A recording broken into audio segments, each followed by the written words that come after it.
Assalamualaikum warahmatullahi wabarakatuh. Perkenalkan, nama saya Ristini Saul Hikmah, NIM 214110403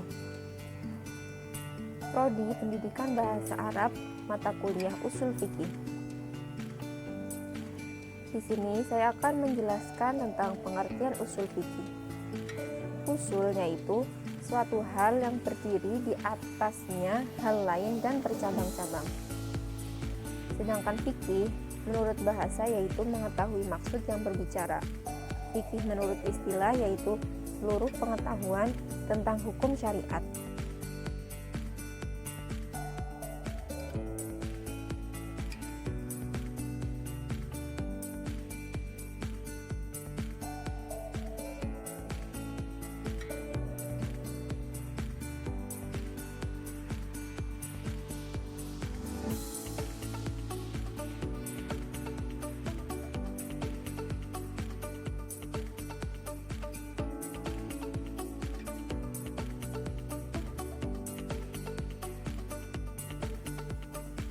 Imam Abu Ishaq Ash-Shirazi menyebutkan bahwa ushul fikih ialah dalil-dalil penyusun fikih dan metode untuk sampai pada dalil tersebut secara global. Maksudnya yaitu ushul fikih merupakan seperangkat dalil-dalil atau kaidah-kaidah penyusun hukum fikih serta metode-metode yang mesti ditempuh agar kita bisa memanfaatkan sumber-sumber hukum Islam untuk bisa memformulasikan sebuah hukum khususnya terkait sebuah persoalan kekinian.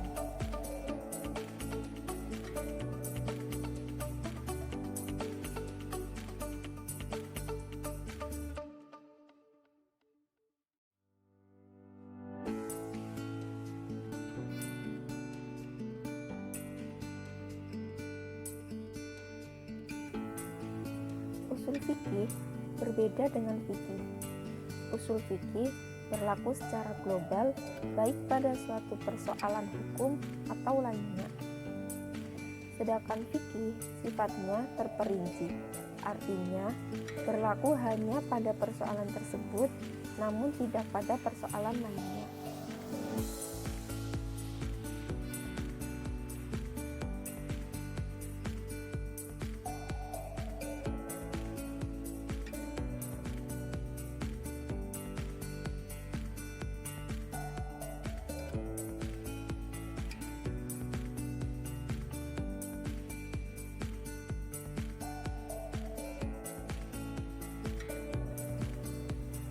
Rasulullah Shallallahu Alaihi Wasallam pernah memberikan analogi seperti ini. Ada sebuah pohon yang berbuah dan akan banyak orang yang memetik buahnya. Pohon merupakan sumber hukum Islam. Orang yang memetik buah tersebut adalah mujtahid, dan cara memetik buah merupakan metode. Jadi, ushul fikih itu mempelajari semuanya, cara memetik buah, orang yang memetik buah, dan pohonnya.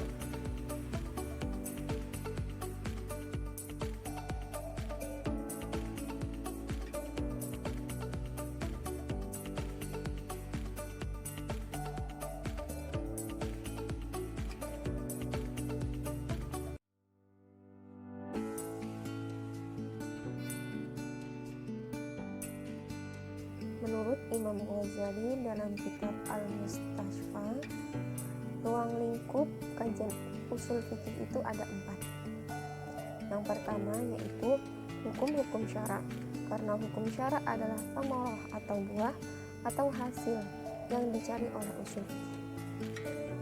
Yang kedua yaitu dalil-dalil hukum syara, seperti Alkitab, Sunnah, dan Ijma', karena semua itu adalah musmir atau pohon.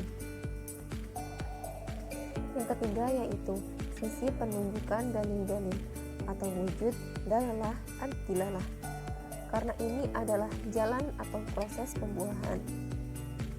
Yang keempat yaitu mustakmir atau yang membuahkan, yaitu mujtahid yang menetapkan hukum berdasarkan dugaan kuatnya.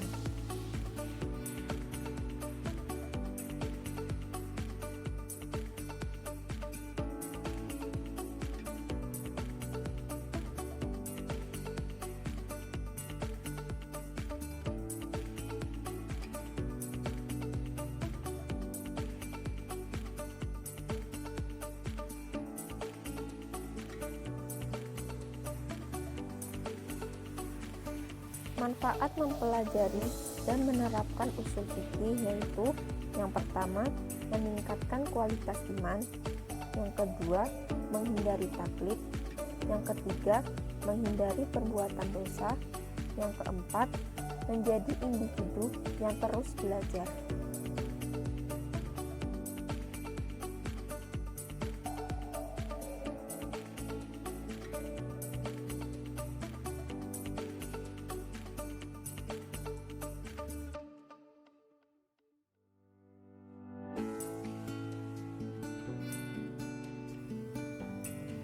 Mempelajari usul fikih itu hukumnya fardu kifayah.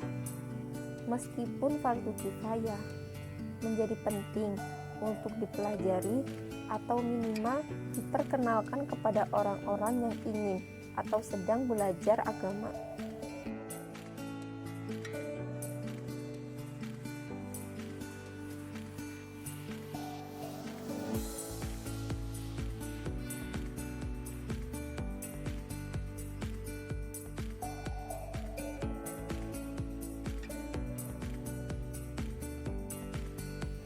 Jalaluddin As-Suyuti berkata, disepakati bahwa Asy-Syafi'i adalah peletak batu pertama ilmu usul fikih yang lengkap dan independen. Beliau adalah orang pertama yang menulis ilmunya secara tersendiri.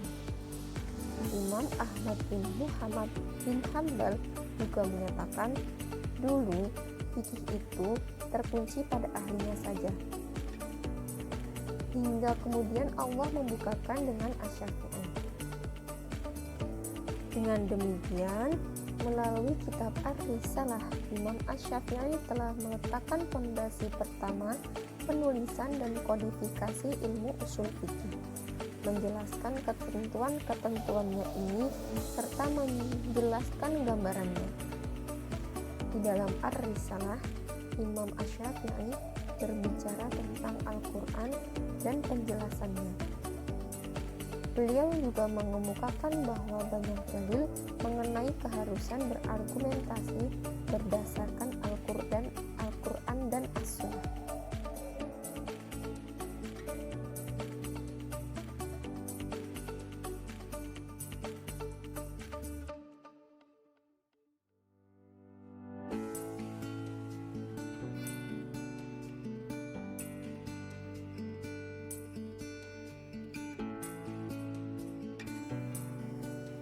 Tujuan mempelajari usul fikih. Secara umum, usul fikih bertujuan untuk mengetahui dalil-dalil penetapan hukum syara tentang perbuatan orang mukallaf, seperti hukum wajib, haram, mubah, sah atau tidaknya sesuatu perbuatan dan lain-lain. Tujuan yang hendak dicapai dari ilmu usul fikih adalah untuk dapat menetapkan kaidah-kaidah terhadap dalil-dalil syara yang terperinci agar sampai kepada hukum-hukum syara yang bersifat aman. Yang ditunjukkan oleh dalil-dalil itu dalam kaidah usul fikih serta bahasanya itu untuk dapat dipahami nas-nas syara dan hukum yang terkandung di dalamnya. Para ulama usul fikih sepakat bahwa usul fikih merupakan salah satu sarana untuk mendapatkan hukum-hukum Allah sebagaimana yang dikehendaki oleh Allah dan Rasul-Nya, bahkan yang berkaitan dengan masalah akidah, ibadah, muamalah, maupun akhlak. Dengan kata lain, usul fikih bukanlah sebagai tujuan melainkan sebagai metode, sarana, atau alat.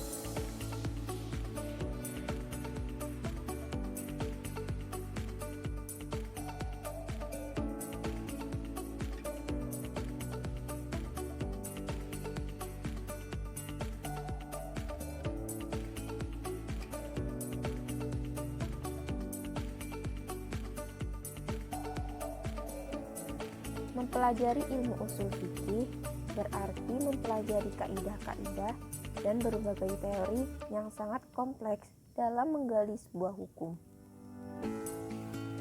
Sebagai contoh, untuk menyimpulkan bahwa hukum sholat adalah wajib, diperlukan banyak dalil dari Al-Quran maupun hadis yang kemudian diproses dengan metode tertentu sampai akhirnya pada kesimpulan tersebut.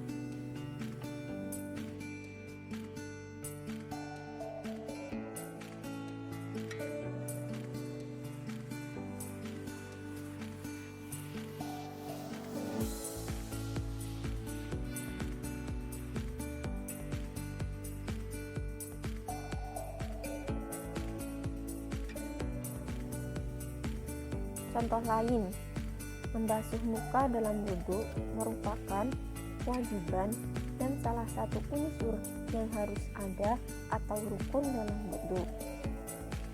Bagaimana metode dan cara menghasilkan hukum wajib membasuh muka dalam wudhu itulah hasil dari usul fikih. Proses apa yang harus ditempuh oleh seorang mujtahid melalui sumber-sumber hukum atau dalil-dalil syar'i sehingga menghasilkan hukum wajib.